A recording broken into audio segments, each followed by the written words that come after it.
और चलिए इसी के साथ अब वक्त है खबरों का, अखबारों की हेडलाइंस का, जिसमें शुरुआत करेंगे उत्तर प्रदेश की खबर के साथ में, क्योंकि उत्तर प्रदेश के सीएम योगी आदित्यनाथ ने उत्तर प्रदेश की बेटियों को एक बड़ा तोहफा दे दिया है।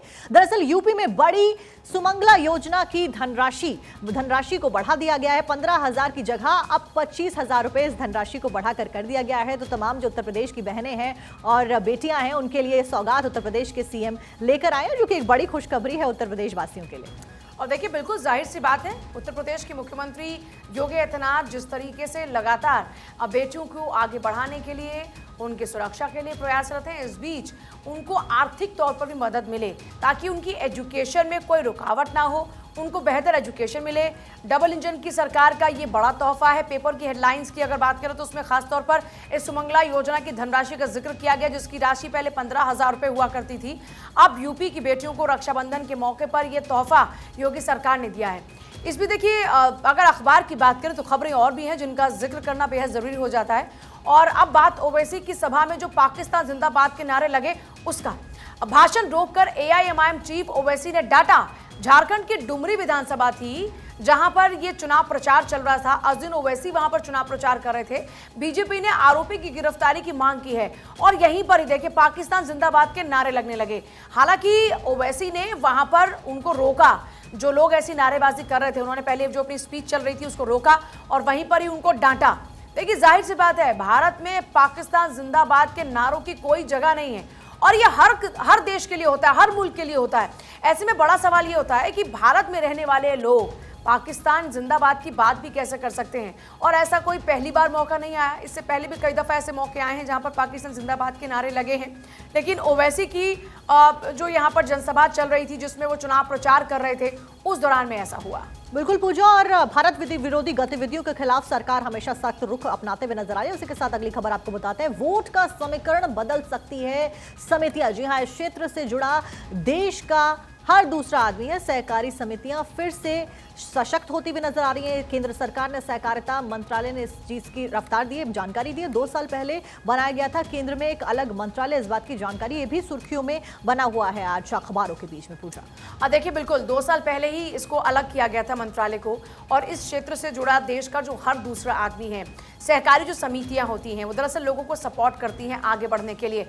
ऐसे में अगर और भी खबरों का जिक्र करें तो सितंबर के अंत में चुनाव का ऐलान हो सकता है और 5 राज्यों में चुनाव का ऐलान हो सकता है। तो आप समझ सकते हैं कि आप चुनाव की तैयारियां अब बेहद तेजी पर तो है ही। 5 राज्यों में चुनाव होना है, जिनमें एमपी भी है, जिनमें राजस्थान भी है, जिनमें छत्तीसगढ़ भी, जिसमें तेलंगाना भी है।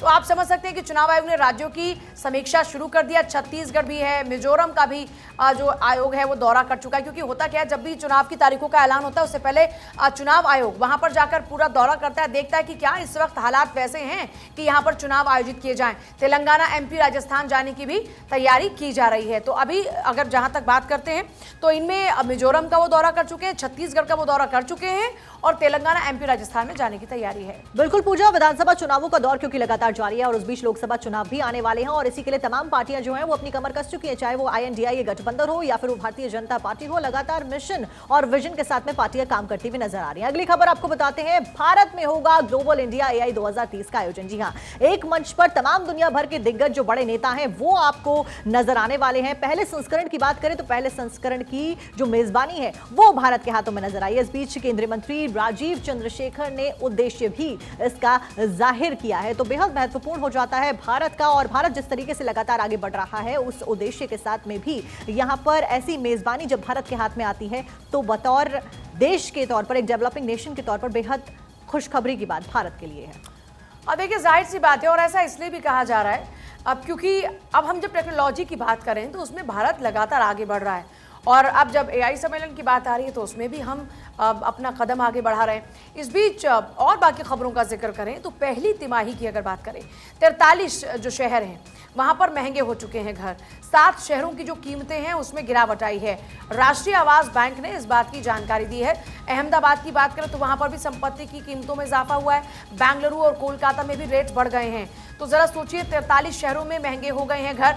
बीच में आपने देखा था कि रियल एस्टेट की अगर बात करते हैं तो वहां पर बहुत ज़्यादा बूस्ट नहीं था, बहुत ज़्यादा बूम नहीं हो रहा था रियल एस्टेट। लेकिन फिलहाल की अगर बात करते हैं तो 43 ऐसे शहर हैं जहां पर प्रॉपर्टी यानी घर महंगा हो चुका है और 7 शहरों की कीमतों में गिरावट आई है। बिल्कुल पूजा, और इससे पहले भी देखिए कई सारे जो सर्वे से उसमें बताया गया था कि कौन कौन से जो देश हैं वो सबसे ज़्यादा महंगे देश हैं लिविंग स्टैंडर्ड के हिसाब से। उस बीच घरों की कीमतों में इजाफा सीधे तौर पर आम आदमी के लिए ये चिंताजनक खबर है, क्योंकि घर खरीदना हर आदमी का एक सपना होता है और उस बीच अगर घर ही महंगे हो जाएंगे तो किस तरीके से एक आम आदमी सर्वाइव करता हुआ नजर आएगा। इस बीच अगली खबर आपको बताते हैं, 15 महीनों में कच्चे तेल की कीमतों से जुड़ी है खबर। तेल कंपनियों को 31,000 का मुनाफा हुआ। देखिए दैनिक भास्कर की अगर बात करें तो दैनिक भास्कर की हेडलाइन है ये, जिसमें लिखा है 15 महीने में क्रूड ऑयल 31% सस्ता हुआ, तेल कंपनियां 31,000 करोड़ के मुनाफे में। लेकिन पेट्रोल डीजल सस्ते क्यों नहीं? देखिए आरोप बड़ा लगा है। हालांकि देखिए केंद्र सरकार की ओर से लाल किले की प्राचीर से खुद प्रधानमंत्री ने कहा कि हम अब महंगाई के खिलाफ लड़ने जा रहे हैं और उसी कड़ी में पूजा 200 रुपए सिलेंडर भी सस्ता किया गया और आने वाले टाइम में कहा जा रहा है कि तेल की कीमतें भी